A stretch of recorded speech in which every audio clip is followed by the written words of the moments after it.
Hello and welcome to a Telair video tutorial. This is an introduction to MyPBX, the administrative panel for operating your PBX portal. Now we're going to dive in. We're going to give you a brief overview of the Telair system and the options you can do with it. Let's log in.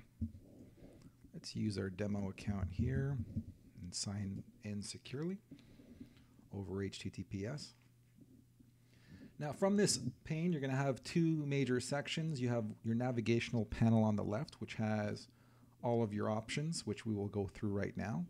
And on the top right, it'll show you which tenant you're currently logged into. If you manage a number of different tenants for your customers or through different branches, it will show you specifically over here. And of course, your login that you've used, as there's a number of logins you can create with different properties and permissions based on who you're allowing your access to. For example, some managers may have access to call logs and call queuing statistics, but they might not have access to create or manage anything else within the system.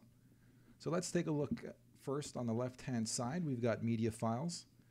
Within the media files category, we have two options. One for voice prompts. This is where you upload any of your greetings for auto attendants, IVRs, your call queue introductions, any type of prompt that's within the system, you can upload it here or create. And we will get to a tutorial later on and we will show you how to do that.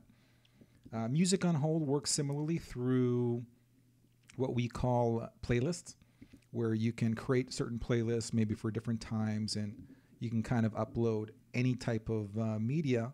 It'll do the conversions for you. You can randomize how that gets played, and it will be your personalized carousel for music on hold within the system. You can also control music on hold through various different phone numbers coming into the system. Different music on holds can be used towards different extensions, towards different outbound calls, and towards different phone numbers coming in. If you run multiple businesses or have multiple lines coming in, you can manage it that way. Now, the meat and potatoes of this will be usually handled here in the extensions and contacts, in which we have three options. Bulk generator, which is where we can upload a bulk number of extensions through a CSV file. So if your business is running an internal database with an Excel file, we have a template that you can kind of customize, and it'll have some default settings there that you can upload. But most of the times, you're going to be creating your extensions through the user extensions, which is over here. Now in this demo, we've got 3 users already set up. Creating new users as easy as hitting this create new user, and you can pretty much assign everything from one page with 3 parameters and to get an extension going. You can also assign it to a specific phone and phone model, which we'll get later on in a different tutorial. The company contacts section, this is where you can create your own little database of the internal contacts. And within this contacts, they can show up in phone directories, as well as they're used for the auto attendants dial by first or last name. So this can be customized and modified from here. Now, it's important to mention anything in the company context gets auto-generated from the user extensions. But in some case, if you want to mask certain people from the call directories, you can do so by either removing their name completely from the company contact directory or renaming them to something else. Routes and permission, we are going to control all of our inbound phone numbers. So all the company phone numbers that you get ported in or you get created within the Telair system will appear here. And setting them up in your system would be as easy as creating a certain route. In this case, we're going to use a time-based route, and we can specify when and where and how we would like this number to be routed. So if I wanted this to be a direct dedicated number, I can say I want this to go directly to a user extension, select it from my list. And if I want to append anything in the caller ID, for example, if this is a sales phone number that I'm monitoring for a certain campaign that I've run, I can write campaign, and it will notify me that this call came from a certain number and I know how to answer for it. It could be sales, and I know I'm answering a sales call if it came from a specific sales number. So these notifiers are actually really great with identifying where your calls are coming from, and you have the full control over here. We will get more into this in a tutorial later on.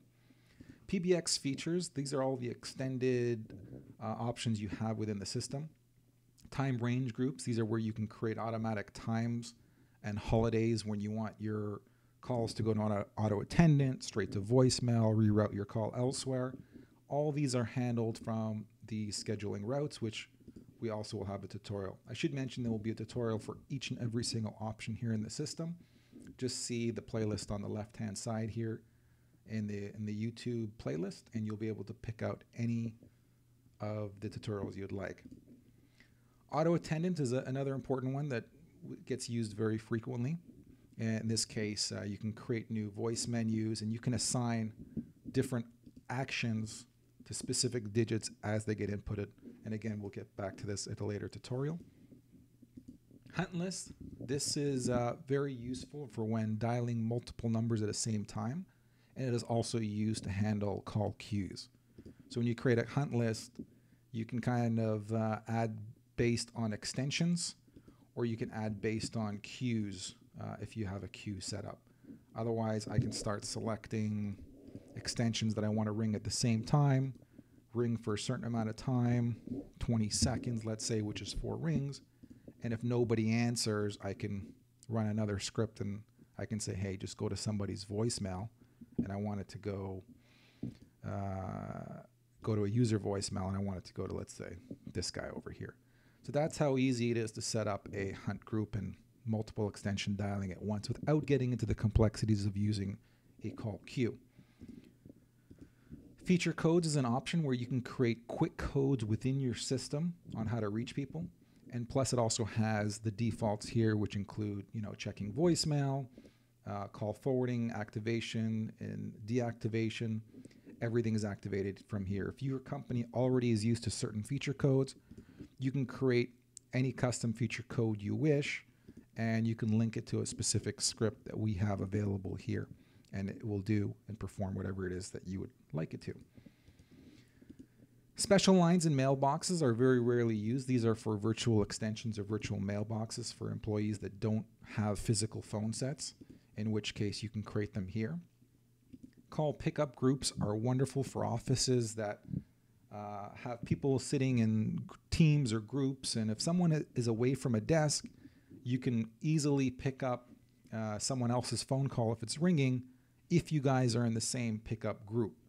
So it's important to say that if a manager is not within a group, a certain employee won't be able to pick up a manager's call if it's ringing, as they would not be set up in the same group. Again, that will be in its own tutorial. Agents is used for the call queuing system. Now, when you create an agent into the system, this is basically assigning it with a user extension, and they can be part of specific queues. But we will get into that at a later time. Provisioning devices. This is where you would link specific phone hardware to extensions. And once this has been created, for example, this extension has been linked to a specific phone, the phone would point to a specific TFTP address, which would basically tell any phone that the configuration script and all the registrations and extensions and information for the servers exist at this address. You would plug in a TFTP address one time into your phone, and it would then be able to locate this information that you provision. And anytime this gets updated, in real time, phones would be rebooting and downloading upgraded scripts. So if you happen to change this over time, if you change the name of an employee, as soon as this script is updated, then the phone would reboot and download the new configuration. Reporting and statistics, here you get your basics, everything from call recordings to your CDRs. You can view calls based on time, date. A specific range is if you want to search by a certain source, or if a certain extension was calling, or if a certain number called you, you can do this as much as you want. And the records are held here for lifetime. Recorded calls are also an option to view if you have enabled call recording. Records are saved for up to 90 days, in which case afterwards you can download for personal storage at any time. And let's do a brief introduction of what the user would see. So if you wanted to give individual access to your employees to handle how their phones operate, as a manager, we're going to dive into one of them. This is what their portal would look like. They would see their welcome portal. Personal contacts is where they can create a list of personal contacts that they can click to call.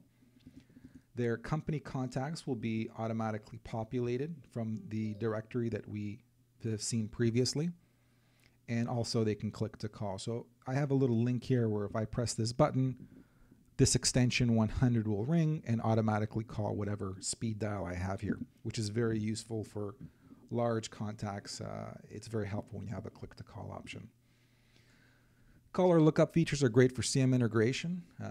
If this window is open at any given time and your phone rings, it'll automatically call up a link. So in this case, we don't have any links associated to it. So if I have salesforce.com, I can pull up a salesforce.com query with a certain phone number, which should result in pulling up that exact contact within my Salesforce if this window is open. Call history gives your users call history to their most recent calls, as well as options to sort and filter. They also have option to view all the voicemails that they have saved within their system. Majority of the time, users have their voicemails forwarded to email and have it clear out from their inbox, so it's very rare that we do see voicemails here. However, every mailbox does include 100 message storage, and they can store them here, and they can subdivide them into folders if they want for sorting. Settings is usually just personal preferences of the system. Voicemail settings is their PIN number, if they want to forward to a voicemail, if they want to attach the message to the voicemail, if they want to delete the voicemail from their phone after it emails. This way I don't have to listen to it in my email and then check my phone voicemail to hear it a second time or delete it. This is a great option to unify everything into your email inbox. And if I want to send these messages to a secondary email, I have that option here as well. Call forwarding is very commonly used, and we have it split up into two sections. Call forwarding, which is a straight call forward, dependent on three types of fields, whether it's you just missed the call after a certain amount of rings, if you wanted to do a straight call forward without ringing your phone, or if you're on the phone and you have a, let's say, assistant or secretary, you can then enable call forward on busy to a specific number and extension. The find me, follow me options are a little bit more unique, and you can set up very special rules. So if you enable this, you can specify these rules for only specific numbers, or you can have it for everybody in the sense where you can ring just your phone, ring your phone number and another set of numbers, ring your phone, and if it's not answered in a certain amount of time, you can have up to 5 different numbers ring either at the same time, sequentially, one after another, and you can also have certain other options here as well. Confirm call acceptance is a great tool, as when you do receive an incoming call and you don't know who it's from, it will present a recording with, hey, this is a business call, or is a call coming from your Telair system? If you would like to accept this call, press 1. If not, press 0. And if you do press 0 or hang up, it'll go to your original business voicemail on the PBX system, as opposed to your cell phone voicemail picking up that call. So this is a great feature here to use. Call screening gives you more options. If you don't want to accept calls from unknown calls or specific people, you can allow certain options like ask callers to say their name with certain recordings, and you can specify as well for certain numbers that you don't recognize and you want to accept, you can add those permissions here as well.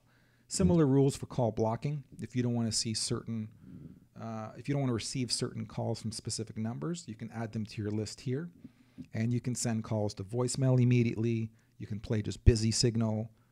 You can just ring forever and then disconnect if you want, or ring and then send to voicemail without even bothering you. When it says play ringing, it will not ring on your phone.